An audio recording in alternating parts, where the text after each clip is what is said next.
ভালো মানুষ দেখে আমার উনি গ্রাজুয়েশনও কমপ্লিট করান। ইনশাল্লাহ আমার পড়াশোনাটা সম্পূর্ণ হয়। আমার অনার্স মাস্টার্স দুটোই কিন্তু ওনার জন্যই শেষ হয়েছে এবং আমারও চেষ্টা ছিল। ওনার সাথে বিবাহ বন্ধনে আবদ্ধ হওয়ার আগে আমার একটাই শর্ত ছিল যে আমি পড়াশোনাটা শেষ করতে চাই। উনি সেটা আমার সম্পূর্ণ করেছেন। আমি চাই না যে তোমাদের মধ্যে এরকম কঠিন পরিস্থিতির শিকার হতে হয়, যেন অনেক অনেক কঠিন বিয়ের পরে পড়াশোনা করাটা। আমার দোয়া থাকলো তোমাদের জন্য, তোমরা সবাই ভালো থাকো, সামনের দিকে এগিয়ে যাও, আর পড়াশোনার পাশাপাশি নিজেকে একজন ভালো মানুষ হিসেবে তৈরি করবা।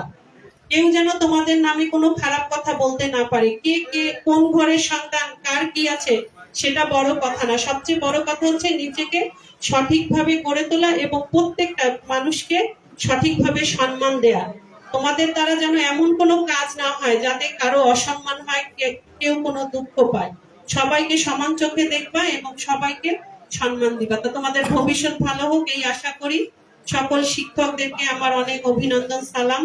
উপস্থিত যারা সমবেত অতিথিবৃন্দ সবাইকে আমার সালাম। আল্লাহ হাফেজ, সবাই ভালো থাকবেন। ধন্যবাদ ম্যাডামকে অনেক সুন্দর এবং জ্ঞানমূলক কথা বলার জন্য। প্রিয়